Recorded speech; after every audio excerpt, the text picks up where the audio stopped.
할렐루야. 하나님께서 여러분과 함께 하시고 이 시간 말씀을 통하여 큰 은혜 주시기를 바랍니다. 감사님들 모임이 있어서 어느 교회 갔는데 그 교회 감사님이 설교를 하지 않고 자기 이야기를 좀 하겠다고 했습니다. 수십 년간 목회를 하면서 자신이 가지는 좌절감이랄까, 이해할 수 없는 일들이 몇 가지 있다고 하면서 이야기를 했는데요. 하나는 자기가 아무리 설교를 열심히 하고 영적인 설교, 정말 감동적인 설교를 그렇게 많이 했어도, 하나님의 말씀을 열심히 가르쳐도 성도들이 도무지 변하지를 않는다는 것입니다. 성도들이 변하지 않아서 걱정이라고. 나이가 든 사람들은 더 변화되지 않고, 그래서 청년들을 열심히 교육을 하려고 했더니 청년들도 변하지 않더래요. 항상 자기 살아가는 스타일로 살아간다 이거죠. 중고등부 어떨까 하고 중고등부에 집중해서 열심히 아이들을 가르치는 중고등부도 변하지 않더래요. 초등학교는 어떨까 하고 열심히 초등학교 교육도 했는데, 주일학교 교육을 열심히 했는데, 언제가 주일학교, 그러니까 교회학교 졸업예배를 하는데, 졸업예배 끝나고 나서 초등학교 6학년 졸업한 아이가 목사님을 찾아와서, 목사님, 나 다음 주일부터 교회 안 나와요 그러더래. 그래서 왜 그러나 그랬더니, 교회 다녀봤자요, 하나님 계신지도 모르겠고요, 중학교 가면 공부를 더 열심히 해야 돼요. 중학교 가서 학원도 많이 다녀야 되기 때문에 교회 다닐 시간이 없을 것 같아요 그러더래요. 초등학교 1학년 때부터 6학년까지 열심히 교회 다니고 주일학생으로서 아주 모범적인 아이였는데 그런 말을 해서 목사님이 뒤통수를 망치로 얻어맞은 기분이었다고. 그 꼬맹이가 목사님 뒤통수를 치는 그런 느낌이 들었대요. 그렇게 교육을 시켰으면 좀 변화도 되고 예수 믿는 믿음도 가지고 그래야 될 것 같은데 도무지 변화가 안 돼서, 그런 이야기를 목사님이 하시니까 대부분 목사님들이 공감하는 이야기거든요. 설교를 아무리 해봤자 성도들은 변하는 것 같지 않다. 또 제대로 열심히 아이들을 교육해봤자 아이들은 믿음을 제대로 지키지 않는 것 같다 하는 그런 생각을 합니다. 극단적인 것 같지만 세상에 꼭 그런 건 아니고요. 그 목사님들 그렇게 말씀하시지만 그 교회도 성도들이 깨모이는 걸 보면 다 그런 것 같지는 않고, 어떤 사람들은 변하지 않는다는 그런 이야기 같고, 어떤 사람들은 교육을 해봤자 소용도 없다는 그런 생각이 아닐까 하는 생각인데, 만약 그렇다 그러면, 해봤자 소용이 없다 그러면, 말씀을 전해봤자 소용이 없다 그러면 우리가 이렇게 신앙생활 하겠습니까? 믿음 생활하는 것은 그래도 하나님의 말씀을 듣고 여기에 구원의 진리가 있다고 믿기 때문에 우리 교회 다니는 거고, 또 하나님께 헌신하는 삶도 살고 또 봉헌다고 그러지 않겠습니까? 이렇게 믿음 생활하는 우리들이 때로는 하나님 기준에 조금 미흡된, 좀 부족한 그런 경우들도 있으리라고 생각합니다. 목회자들의 딜레마가 그런 것 같기도 해요. 열심히 해도 뭐 잘 되는 것 같지 않은 그런. 오늘 말씀 보면 갈멜산에서 엘리야가 하늘에서 불이 내리게 하고 엘리야 기도해서 3년 6개월 동안 내리지 않던 비가 내리기도 하고, 그래서 놀란 기적적인 역사가 일어나는데, 바로 그 일 이후에 이세벨이라는 아합의 아내가 엘리야를 내일 이맘때는 반드시 죽이겠다는 그 기별을 엘리야에게 보냈던 것입니다. 그 말 듣고 이 소식을 들은 엘리야가 목숨을 살리기 위해서 나라 밖으로 먼 길로 도망을 갔다고 되어 있는 것입니다. 이스라엘의 최북단 지역은 갈멜산 지역입니다. 성수리에 가보면 갈멜산 제일 북단이고요. 제일 남단 지역이 지금 브엘시바 지역. 이 브엘시바는 신의 광야 초입입니다. 브엘시바부터 광야가 시작되는 거거든요. 여기까지는 수백 킬로를 가게 되면 이집트가 나옵니다. 그 지역은 모두가 다 광야 지역인데, 제일 북단에서, 나라의 북단에서 제일 남단으로 가게 된 것이었습니다. 거기서 엘리야는 시종을 물리치고 홀로 사막 더 깊은 곳으로 들어가서 하나님께 기도를 드렸습니다. 그 기도 내용이 오늘 나와 있죠. 주여 넉넉하오니 내 생명을 거두시옵소서. 그렇게 기도를 하고 나서 너무나 지치고 피곤한 엘리야가 한 로뎀나무에서 잠이 들었고, 이때 천사가 나타나서 엘리야를 어루만지며 일어나서 음식을 먹고 기운을 차려라, 아직 갈 길이 멀다 하는 그런 천사의 메시지를 듣게 됩니다. 엘리야가 일어나서 먹고 마시고 또 잠이 들 때는 또다시 일어나라. 음식을 먹고 기운을 차려라. 네 갈 길이 멀다. 네가 가야 할 곳은 호렙산이다 하고 그렇게 목적지를 알려준 것 같습니다. 오늘 말씀을 통해서 하나님께서 나에게 들려주시는 하나님의 음성을 들으시기를 주님 이름으로 축원합니다. 첫째 우리가 들어야 할 것은 엘리야가 사는 것이 왜 이렇게 힘드냐 하는 건 고백을 하면서 힘든 엘리야가 먼 곳에 가서 주여 나를 내 생명을 취하소서 하는 그런 기도를 드렸다는 것입니다. 갈멜산에서 엘리야가 하나님이 참신이냐 바알이 참신이냐 어느 신이 참신지를 번제를 드리고 하늘에서 불이 내리는 신이 참신이다. 그 엘리야 기도할 때 하늘에서 불이 내렸던 것입니다. 사람들이 그것을 다 보았습니다. 왕도 보았고 백성도 보았고 바알 선지자 아시라 제사장들도 하늘에서 불이 내린 것을 보았습니다. 엘리야 하나님 불을 내렸으면 백성들이 회개하고 왕도 옷을 찢고 죄를 집어쓰고 회개해야 하는데 그렇지 않은 것입니다. 왕이 어떻게 했습니까? 회개한 것이 아니라 자기 부인 악랄한 이세벨에게 엘리야가 했던 일을 다 알려주었더니 그 이세벨이 엘리야를 죽이겠다는 결심을 하게 되는 것이죠. 엘리야 체포명령을 내려야 되겠다고. 엘리야가 하늘에서 비가 내리게 하고 하늘에서 불이 내리게 해도 그래도 세상 사람들은 엘리야의 말을 듣지 않고 왕과 그 권력의 말을 따른 것을 보고서 엘리야가 두려운 마음, 불안한 마음으로 먼 곳으로 도망치는 것을 볼 수가 있는 것입니다. 하나님 일을 한다고 해봐도 아무 소용도 없는 것 같다. 하나님의 능력이 나타나도 백성들은 변화되지 않는다는 그런 생각이 아마 엘리야 생각에는 내가 하나님의 종으로서 더 일해봤자 아무것도 더 할 수가 없겠다. 그래서 하나님 앞에 가서 기도하기를 주여 넉넉하오니 내 생명을 거두시옵소서 하는 그런 기도를 하는 것입니다. 엘리야가 이세벨의 체포 명령을 받고 먼 곳으로 도망치는 이 모습에서 어떻게 생각하면은 능력의 종이요 불의 종이요 하늘에서 불이 내리는 그 위대한 선지자도 때로는 마음이 불안하고 두려움에 가득 차서 자기 생명을 위해서 도망치는 모습에서 인간의 연약한 모습을 볼 수가 있고 그것은 바로 우리 자신의 모습이 아니겠나 하는 그런 생각이 드는 것입니다. 사는 것이 힘들 때 사람들은 죽음을 생각합니다. 내가 그냥 이 세상에 사라져버리면 다 그냥 아무것도 아닌데 그런 생각을 하면 엘리야도 사는 것이 너무 힘들어서 죽고 싶었고 광야 깊은 곳으로 들어가서 하나님께 기도를 했습니다. 사는 것이 힘들 때 우리가 해야 될 일은 엘리야처럼 홀로 하나님 앞에 앉아서 기도를 해야 되는 것입니다. 기도하는 성도들 되시기를 바랍니다. 기도하는 성도들 되시기를 바랍니다. 사람이 건강할 때는 아무 걱정이 없다가 몸에 이상이 생기면 걱정도 되고 두렵기도 합니다.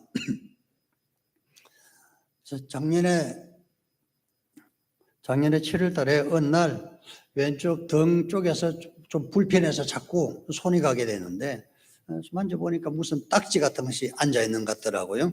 딱지가 왜 앉아있을까? 자꾸 아파서 이게 도대체 뭘까 하고 이제 딱지가 너덜너덜한 것 같아서 떼야 되겠다고 떼려니까 잘 떨어지질 않아요. 뭔가 하고 뒷거울을 해가지고 핀셋으로 쭉 집어냈는데요. 딱지가 떨어졌어. 자세히 보니까 다리가 꼬물꼬물 하는 게 야생 찐득이가 거기에 붙어 있었던 것입니다. 찐득이 꼬물꼬물 그런데 기분이 별로 안 좋더라고요. 야생 찐득이에 물려서 죽을 확률은 25% 죽을 수도 있겠다 하는 그런 생각이 들어서 병원에 갔더니 의사는 이거 아무것도 아니라고 그러면서 찐득이 물는데 다 죽는 것도 아니라 그러면서 소독약하고 약을 주고 먹는 약은 주지도 않더라고요. 그리고 바로 아무 일도 없는 것처럼 지났는데 보름이 지난 이후에 갑자기 눈앞이 그냥 잘 보이지도 않고 혼수 상태가 됐어요. 정신이 없더라고요. 차를 운전할 수도 없는 그런 상황이 됐죠. 그래서 제가 장 목사님께 전화를 해서 저 좀 병원 응급실에 좀 데려달라고. 그렇게 장 목사님 병원 응급실에 제가 가게 됐는데 응급실에서는 응급조치를 하더라. 링거를 꽂고 혈액을 검사하고 그 검사를 하더니 야생 찐득이에 물린 것들은 혈액 검사 굉장히 어려워요. 간단하게 알 수 있는 게 아니고.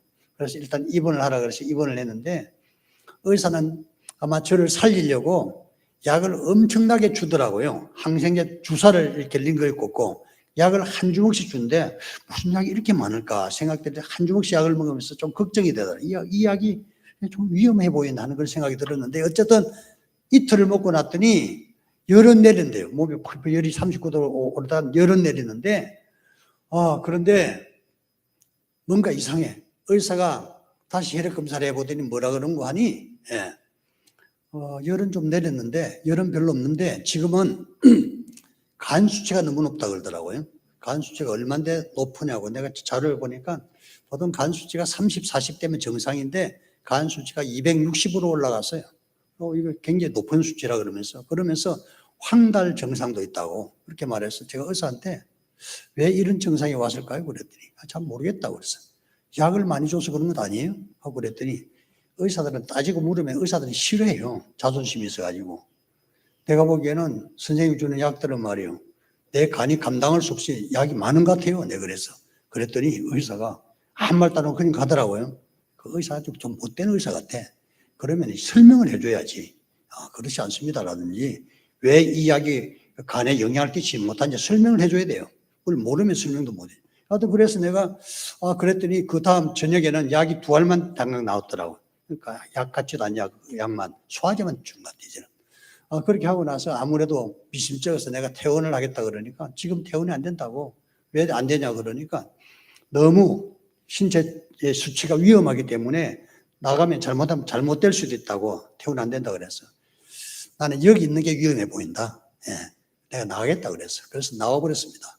나오고서는 다른 병원에 가서 검사를 했더니 하루 지났더니 간 수치가 30% 다운되고요. 또 이틀 지나고 또 조사를 했더니 또 간 수치가 30% 다운돼서 얼마 있다가는 간 수치가 한 60으로 다운됐습니다.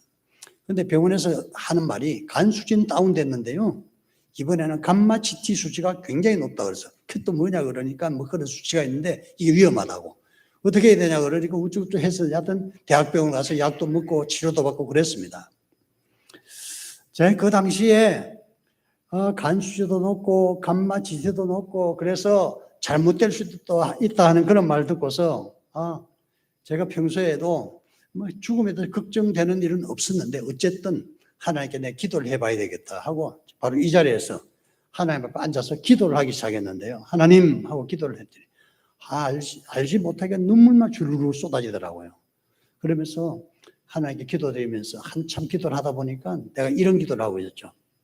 제가 지난 70년, 거의 70년을 살아오면서 생명의 애착을 느끼지 못했고 내가 20살 때 죽을 목숨인데 지금 50년을 더 살아니까 하나님께서 나를 데려가서도 저는 한이 없습니다. 괜찮습니다.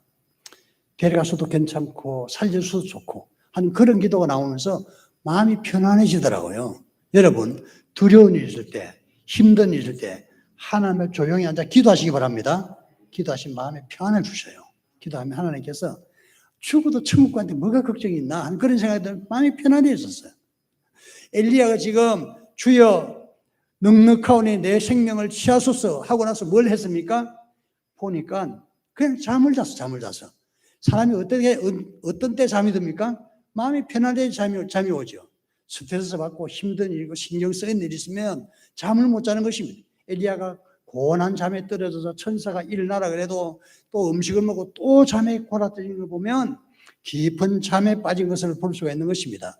여러분 어렵고 힘든 일이 있을 때 불안한 일이 있을 때 하나님께 기도하시기 바랍니다. 엘리야처럼 광야 깊은 곳으로 들어가서 아무도 없는 곳에서 하나님과 1:1 대면해서 내 모든 심정을 아뢰게 되면 하나님께서 우리의 마음을 어루만져 주시고 네가 살아도 나의 것이고 죽어도 나의 것이니 염려하지 마라 걱정하지 마라 하는 그런 하나님의 위로를 듣게 될 줄로 믿습니다. 불안하고 어렵고 힘들고 된 일이 제대로 없을 때는 엘리야처럼 기도하는 성도들 되시기를 바랍니다. 그렇게 되면 우리가 추구하던 모든 것을 내려놓게 되는 것입니다. 내 생명을 내려놓을 때는 모든 것을 다 내려놓게 되어 있습니다. 엘리야가 내 생명을 하나님께 맡깁니다 하고 내려놓았을 때 명예도 내려놓고 권세도 내려놓고 지도력도 내려놓고 모든 것을 다 포기하는 상태가 죽음의 상태인 것입니다. 이 은혜가 우리 모두에게 충만하시고 참된 평화가 우리 성도님들과 함께 하시기를 바랍니다. 두 번째로는 이렇게 잠들어 있는 엘리야에게 천사가 나타나서 물과 음식을 주면서 일어나 먹으라 하는 천사가 나타났다는 것입니다. 지난 며칠간 엘리야는 바알과 아세라 우상 숭배자들과 큰 전쟁을 치렀습니다. 그 싸움에서 이겼지만 최고 권력에 쫓기는 신세가 되고 자기 생명을 위하여 이스라엘 최남단 지역으로 광야로 들어갔던 것입니다. 거기에는 먹을 음식도 없고 마실 물도 없었습니다. 그래서 엘리야는 하나님께 자신의 목숨을 거두어 달라고 기도를 했습니다. 근데 그때 하나님의 천사가 나타나서 엘리야를 어루만지면서 일어나라, 음식을 먹고 기운을 차려라, 앞으로 갈 길이 멀다 하는 그 천사의 메시지를 받게 되었다는 것입니다. 천사가 와서 엘리야를 어루만졌다 하는 이 표현이 참 좋은 표현 같아요.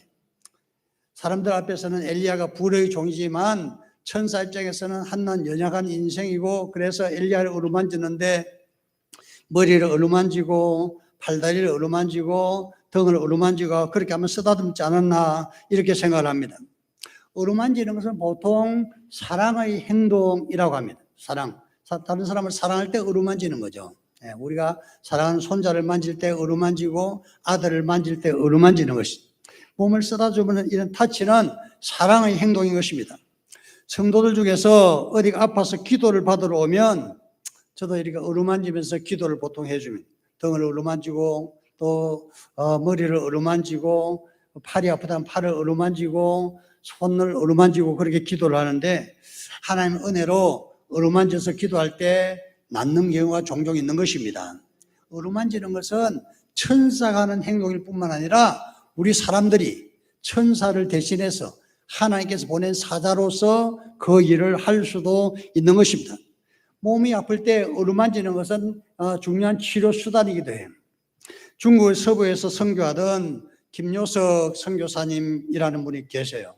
나병 환자촌에 가서 한국에서 선교를 하다가 중국 가서 나병 환자를 돌보는 분인데, 그분은 어느 날 배가 너무 아파서 생각해보니까 이 배가 이렇게 아픈 것은 맹장염이겠다. 맹장염 어떤 건지는 모르면서 맹장염이겠다 생각을 해서 목사님이 수술을 받으려고 가려고 그러면 병원에 있는 곳까지는 너무나 멀어서 갈 수가 없었어요. 그래서 지역으로 다니면서 30리 반경에 누가 있는지를 알아보고 했더니 그 동물병원 수의사는 한 사람 있었습니다. 수의사를 만나서 당신이 말이요, 내 맹장염을 수술해 달라 그러니까 내가 짐승들 배는 갈라보았지만 사람들 배는 찢어본 적이 없다고, 난 못하겠다 그러는 걸, 당신은 못하겠지만 내가 좀 하란다면 해라. 그래서 수술칼을 메스를 가져오게 하고서 배를 이 부분을 찢으라고, 그래서 배를 가르쳐 줬어요. 그래서 찢었더니 그 손을 넣어보라고, 손을 넣어서 맹장을 찾는데 찾지를 못했어. 그럼 위로 좀 더 찢어라. 더 찢고 또 손을 넣어 찾았는데 안 돼. 나중에 얼마나 찢는 거 아니, 가슴에서도 배 밑까지 한 50cm를 찢어버렸습니다. 이렇게 길게 찢어버렸어. 그래가지고 찾아도 안 보이니까 내장을 내놓고 찾아보고, 그렇게 해서 결국에는 맹장 같은 거 하나 발견하고서는 거기 이게 이상한 게 있다 그래서 그거 자르라고, 자르고 묶고 다시 내장을 집어넣고 다시 이제 봉합을 하라. 다 낫는 줄 알았습니다. 김요수 선교사 입장에서는 하나님께 도와주셔서 내가 낫겠지 생각했는데, 웬걸 다음부터 배가 퉁퉁 붓기 시작했는데요. 수술한 자국이 아마 감염이 돼서 그런 것 같아요. 그냥 이만큼 배가 불러오기 시작하는데 걱정이 되더라고요. 이거 죽는 것 아닌가? 근데 돌보던 나병 환자들이 꼼짝도 하지 못하고 누워있는 이 김요석 선교사님을 보더니, 그들이 그 진물 나는 손과 발, 그리고 얼굴을 가지고서 그 배를, 여러 나병 환자들이 와서는 눈물로 그 배를 이렇게 눈물을 하면서 얼굴을 쓰다듬고 얼굴로 또 뭐 이렇게 어루만져주고 손으로 어루만지는데, 선교사님은 이제 내가 나도 나병 환자가 되겠다는 걱정이 되더래요. 어쨌든 그렇게 했는데 딱딱한 뭔가 딱지가 않는 것 같더니 며칠 후에 딱지가 떨어지고 깨끗이 나았던 것입니다. 할렐루야. 아마 이것은 하나님께서 치료해 주신 것 같아요. 김요석 선교사님이 죽을 지경에 이르렀을 때 하나님께서는 천사 같은 나병 환자들을 보내서 나병 환자들의 그 눈물과 그 어루만짐으로 깨끗이 낫게 되었던 것입니다. 여러분, 우리의 마음, 아픈 마음들을 만져주는 어떤 사람이 있다면 그이는 하나님 나에게 보낸 천사인 줄로 믿으시기를 바랍니다. 어떤 사람이 나에게 밥을 사주고 일어나라, 힘을 내라, 격려해주는 사람이 있다면 그이는 이 땅에서 사는 천사인 것입니다. 여러분, 천사가 되시기를 바랍니다. 또한 어떤 천사가 나를 도와줄 때는 그저 하늘의 천사를 생각하지 말고 날개 달린 천사를 생각할 것이 아니라 이분이 바로 나에게 보낸 하나님의 천사로구나. 그것을 믿으셔야 돼요. 그러면 놀란 은혜가 있는 것입니다. 이번에 다니엘 기도에 간증을 들으면서 장진숙 집사님이라는 사람이 그 아버지가 갑자기 돌아가시고 너무 힘들게 살아가는 그런 간증을 했어요. 그 집사님이 이제 어린 시절에 피아노 레슨을 해가지고 겨우 근근히 학비도 벌고 그렇게 하면서 살아가는데 돈이 너무나 없어서 그냥 버스도 제대로 못하고 지하철도 제대로 못하고 걸어갈 그런 걱정을 하면서 그때 갑자기 하나님 앞에 뭔가 분노가 일어나더래요. 분노가 일어나서 아니 하나님이 우리 아빠이면 이럴까 하는 생각이 들어서 하나님한테 기도를 했다 그래요. 하나님이 진짜 나의 아빠세요? 나의 아빠냐고. 아빠세요? 만약에 하나님 나의 아빠라면 나에게 필요한 돈 20만 원을 보내주세요. 생각해 보니까 참 좋은 기도 같아요. 우리 딸이요, 나한테 아빠 나 돈 20만 원 필요해요. 그러면은 만사지치도 붙여줄 겁니다. 하나님이 나의 아빠세요? 그렇다면 나에게 돈 20만 원 보내주세요. 그런 기도를 했어요. 근데 놀랍게도 몇 걸음을 떼는 중에 전화가 따르릉 울리더니 전화가 왔는데 몇 달이 건너서 소개받다 그러면서 우리 아이 피아노 레슨을 해달라. 레슨비가 20만 원이래요. 할렐루야. 소름 끼치는 이야기죠. 우리가 하나님께 기도를 제대로 못 들어서 그렇지 기도를 하기만 하면 하나님이 들어주시는 거예요. 그런데 제가 상상을 해보았어요. 어떻게 이런 일이 났을까? 장진숙이라는 학생이 하나님께 기도를 해요. 하나님 우리 아빠세요? 나 돈 20만 원 필요해요. 돈 20만 원 보내주세요. 그렇게 기도했는데 하나님 앞에는 장진숙을 보살피는 천사가 있어요. 그 천사가요, 하나님께 뭐라 그러나 하면 제가 상상을 해보기에 하나님 쟤 안 되겠어요. 돈 20만 원 보내주셔야 돼요. 그렇게 아마 강력하게 하나님께 말씀드리지 않으실까 생각을 해요. 마태복음에 보면은 우리 모든 사람들에게는 지켜주는 천사가 있다고 그랬어요. 그 천사가 하나님 얼굴을 뵙고 있다고 말해요. 삶과 이 소다 중에 아무에게도 함부로 하지 말라, 없이 여기지 말라. 그 천사가 항상 하나님을 뵙고 있다. 여러분, 우리를 돕고 있는 천사가 땅에도 있겠지만 하늘에도 계세요. 그 천사가 있다는 걸 믿으시고 만약에 꼭 필요하면 장진숙이처럼 하나님께 기도하시기 바랍니다. 하나님 아빠 나 돈 20만 원 필요해요. 그렇게 하나님께 기도할 때 하나님께서는 기꺼이 그것을 들어줄 줄로 믿습니다. 정말 절박할 때 하나님께 기도하시면 몸이 아플 때도 그렇게 기도하시고 정말 경제로 어려울 때도 그렇게 기도하시면 하나님께서 천사를 통하여 역사해 주실 줄로 믿습니다. 천사는 엘리야에게 한 병 물과 따뜻한 가꾼 빵을 가져왔는데 그것도 굉장히 소중한 이 대접이라고 생각해요. 우리도 살아가면서 힘들 때 종종 사랑하는 사람들이 나타나서 밥을 사주기도 하고 또 커피를 사주기도 한다 그러면은 천사가 하는 일이죠. 그 천사 손길을 유심히 보시고 또 내가 천사가 되어 주신다면은 우리가 사는 세상에 온 세상이 천사가 가득한 세상이 되지 않을까 생각을 해요. 커피 전문점 이름 중에 엔젤러스라는 커피 전문점이 있는데 그 엔젤러스가 맨 처음 뭔지 몰랐어. 근데 거기 보니 영어로 표기하기를 Angel in us라고 그렇게 돼 있어요. 우리 가운데 있는 천사라는 그런 뜻입니다. 우리 가운데 있는 천사. 우리 가운데 수많은 천사가 있어요. 밥을 사준 천사도 있고 선물을 사준 천사도 있고 커피를 사준 천사도 있고 내가 외로울 때 위로하고 격려해 주는 천사도 있고 말씀을 전달해 주는 천사도 있어요. 천사의 손길들을 잘 보시기를 바랍니다. 그리고 천사 손길 나에게 미칠 때 이것은 하나님께서 나에게 보낸 천사다. 그렇게 믿으신다면 초자연적인 날개 달린 천사가 아니라 세상의 수많은 천사들을 통해서 우리 신앙이 영적으로 강건해지고 낙심할 때 새로운 힘을 얻고 절망 중에서 소망을 가질 줄로 믿습니다. 이 은혜가 우리 모두에게 충만하시기를, 천사를 보는 해안이 있기를 주님 이름으로 축원합니다. 세 번째로는 천사의 위로와 격려를 받고 일어선 엘리야는 하나님의 산으로 갔다는 것입니다. 천사가 말한 대로 그 길은 멀고 먼 길이었습니다. 엘리야는 식물의 힘을 의지하여 무려 40주야를 걸어가서 하나님의 산 호렙에 이르렀던 것입니다. 엘리야는 그곳 어느 동굴에 들어가서 하나님께 또다시 기도를 드렸습니다. 하나님, 모든 사람이 하나님을 배신하고 다 떠났습니다. 나만 홀로 남았습니다 하고 하나님께 기도를 했어요. 근데 하나님 응답은 뭐냐 하면은 모든 사람이 다 배신하고 떠난 것이 아니라 바알에게 무릎을 꿇지 않은 사람들 7,000명을 남겨두었다 하는 하나님의 응답을 받았습니다. 엘리야가 생각하기에는 자기 혼자 하나님을 섬기는 것 같아요. 자기 혼자 하나님에 대해 열심히 있는 것 같아요. 근데 아니요. 하나님 열심히 있는 사람, 엘리야 같은 사람은 7,000명을 내가 숨겨두었다고 말씀하고 있는 것입니다. 여기서 우리는 아주 중요한 사실을 발견하는데요. 우리가 우리 생각 속에서는 때로는 잘못된 생각을 할 수가 있어요. 잘못된 상상을 할 수가 있어요. 엘리야는 모든 사람이 다 하나님 배신하고 자기만 하나님 믿었다고 생각했는데 하나님의 말씀은 아니요. 하나님의 말씀 진실, 사실은 뭐인관이 7,000명이나 되는 사람, 7,000명은 말로 다 할 수 없이 수많은 사람이 준비된 하나님의 사람이 있다는 것을 말씀하고 계세요. 여러분, 신앙생활 하면서 좋지 못한 상상을 하지 마시기 바랍니다. 좋지 못한 상상을 하게 되면 죽고 싶은 마음이 생겨요.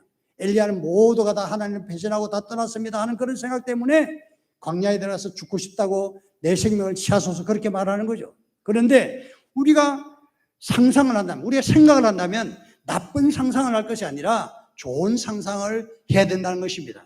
우리 머릿속에 좋은 생각으로 가득 채우시기를 바랍니다. 좋은 생각을 가득 채우게 되면 우리의 삶이 아주 희망차고 빛나고 영광스럽게 된다는 것입니다.